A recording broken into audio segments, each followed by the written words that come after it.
Hello everyone, Nimisha here from Englishfirm.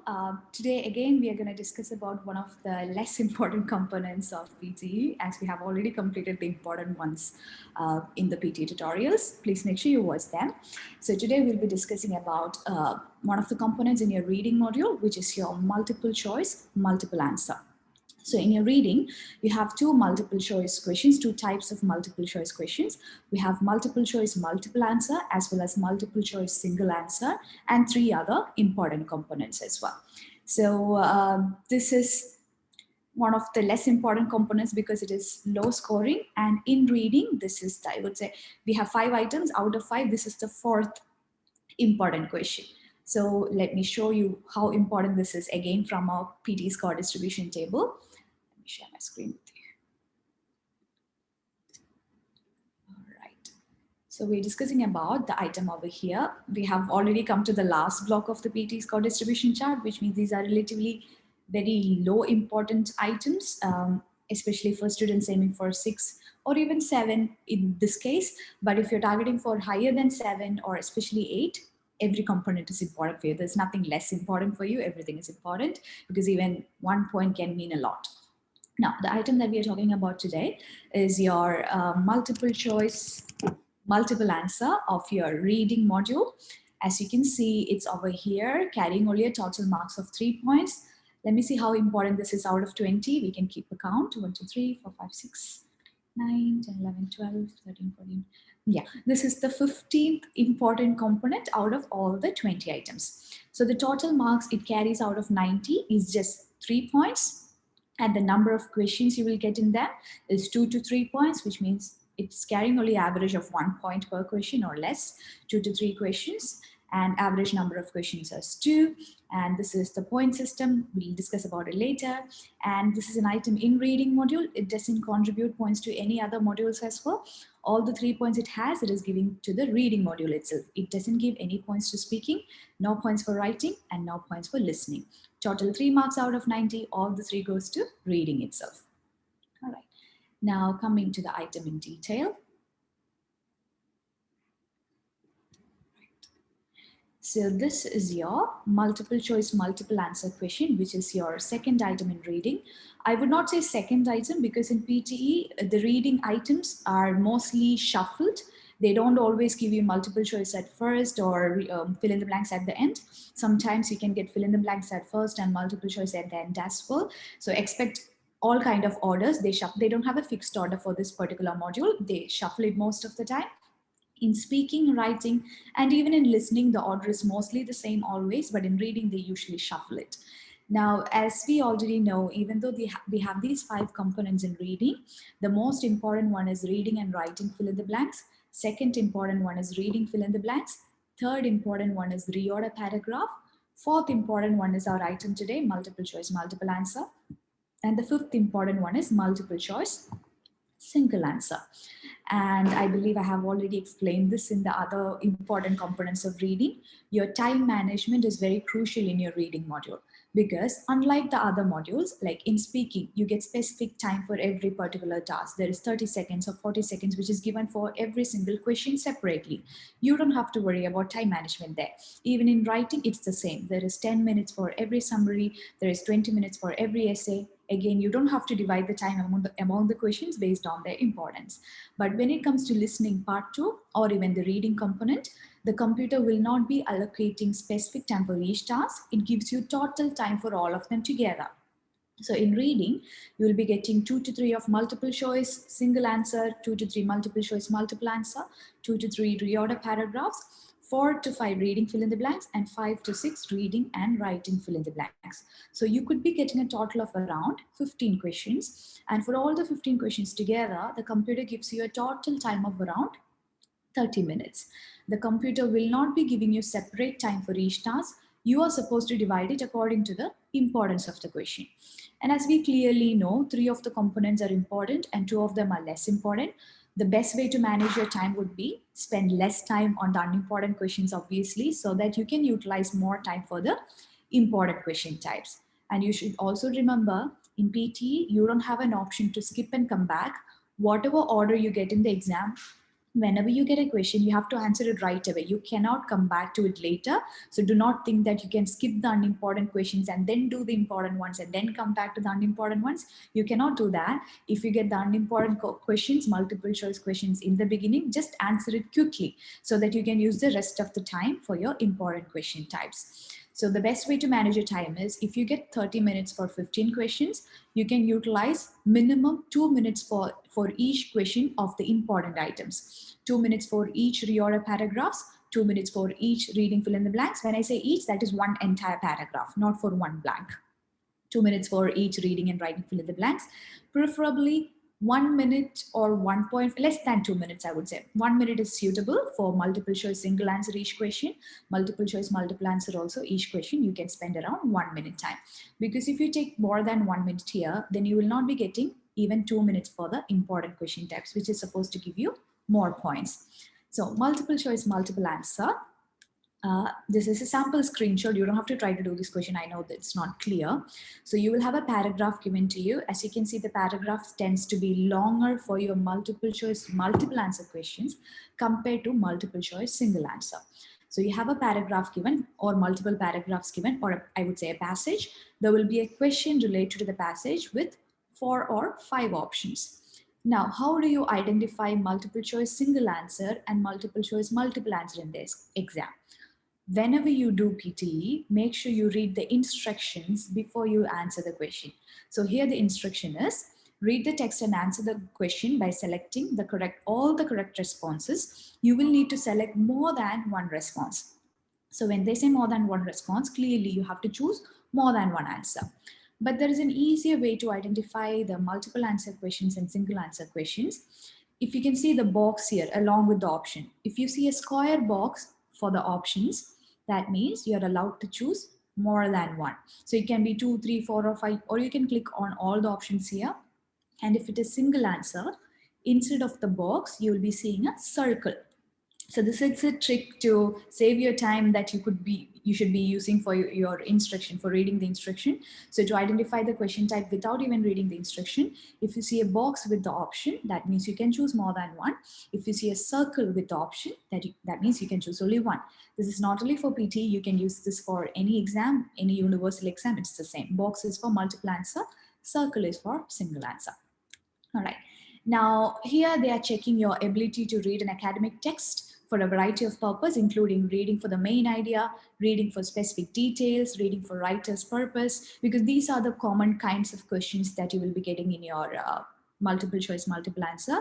They could be asking you as one specific part of the question, or they'll be asking you what is the main idea of the passage, or they'll be asking you what is the writer's purpose of this passage, or assessing the quality and usefulness of a text. Now, the text can be up to 300 words long and cover a variety of academic topics drawn from humanities, natural sciences, and social sciences, because in PT, as we have already mentioned, all the questions are taken from already existing articles, journals, and always from academic topics.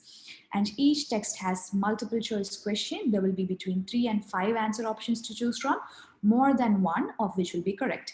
You will have either 2 or 3 items in this part, 2 to 3 questions. Right. Now, as we said, 2 to 3 questions, you get 1 point for each correct option, and this is an item which has negative marking. You will be getting -0.1 for each incorrect option and +1 for each correct option. But still, the minimum score is 0. That means if you choose 2 options, one of them is correct, and if the other one is wrong, you end up with 0, +1, -1. And if you chose, let's say, 3 options, 2 of which is correct and 1 of which is wrong, then you get 2 -1, 1 point. On the other hand, if you chose 3 options, out of which 2 are wrong and 1 is correct, then it is supposed to be -2 +1, which is supposed to be -1. But here, the minimum score is 0. That means even if you have 2 wrong and 1 correct, you will still get only 0. You will not be having any negative marking carried over to the next question. So the minimum that you can get is 0. That means even if you choose, let's say, 4, all 4 are wrong, you don't get -4, you just get 0. That is why in this particular task, it is always safer to choose only one option which you are 100% sure. At least you get the 1 point rather than choosing a second option which could be wrong and it will negate the point that you already have. Even students who are aiming for band 7 or band 8, I would suggest this.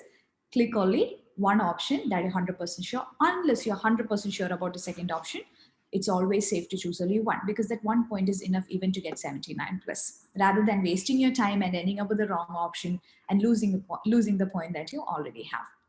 Now, I would not say technique, the method here is you will have a passage, you have a question, and you have the options.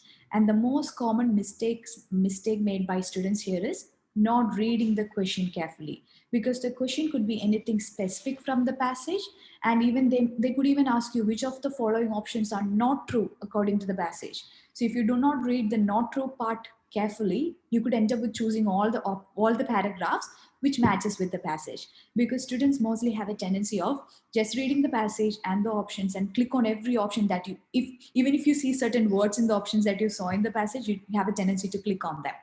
But that may not be the answer to the particular question asked to you. So what you have to do here is, it's safer to spend only less than 2 minutes here. Like I said, 1 minute. It could be a bit tricky to read the entire paragraph and the question and the options within 1 minute time. So the best method to do here is, before you read the passage, read your question. Because if you read the passage before you come to the question, when you come to the question, you have to go back to the passage again, which already wastes your time. So which is why it is better to read your question first, so you know what you're supposed to look for in the passage.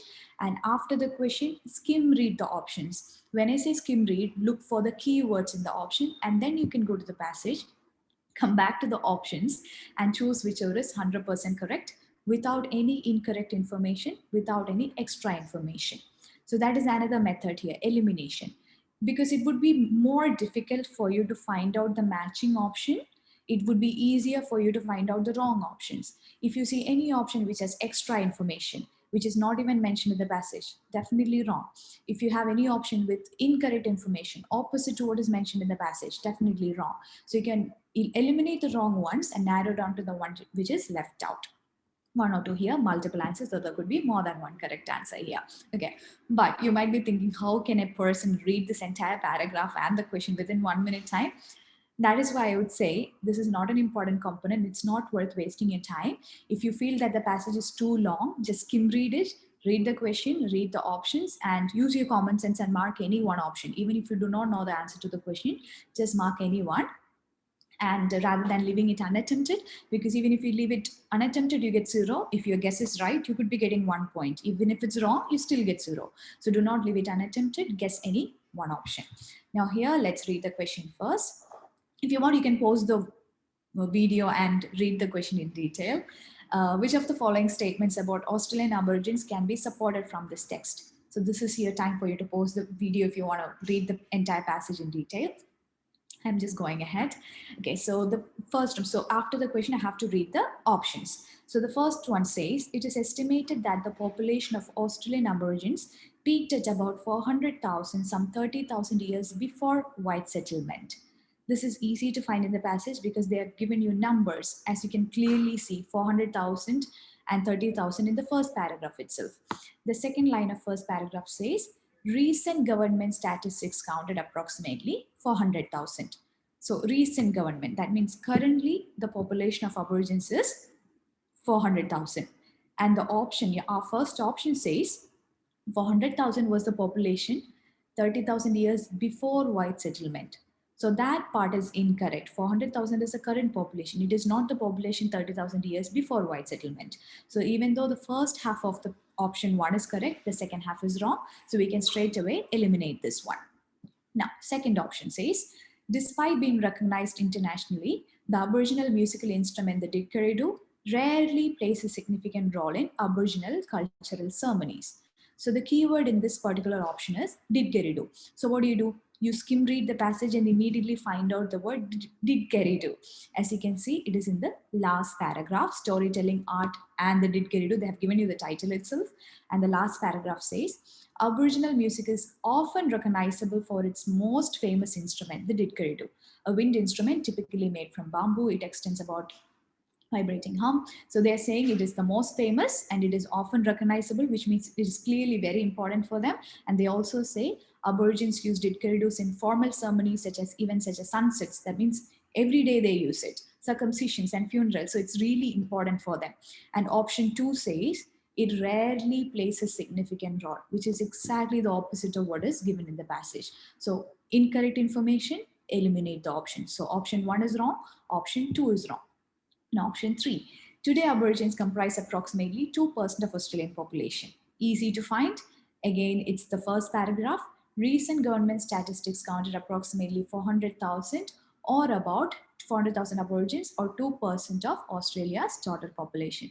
This is the correct option. Also, one of the easy options, which is you can find it very quickly just by reading the first line itself.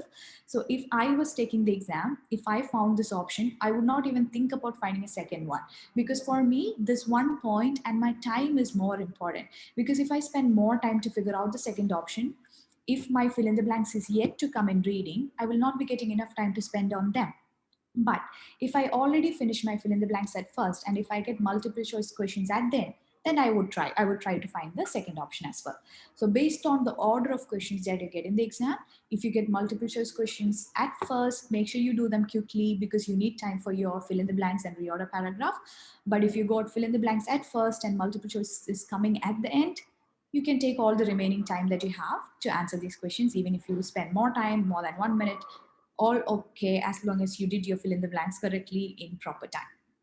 All right. So option C or option 3 is correct. And option 4, Aboriginal culture is based on a belief that people, animals, and the land are integrally linked.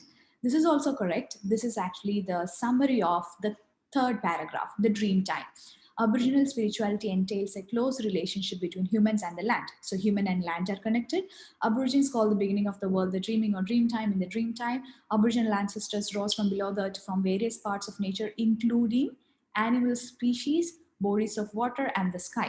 So, according to Aboriginal culture, humans, land, and animals all are integrally linked to each other. So, this is also correct option, but it could be a bit tricky to find this because you have to read the entire paragraph to figure out whether this is right or wrong.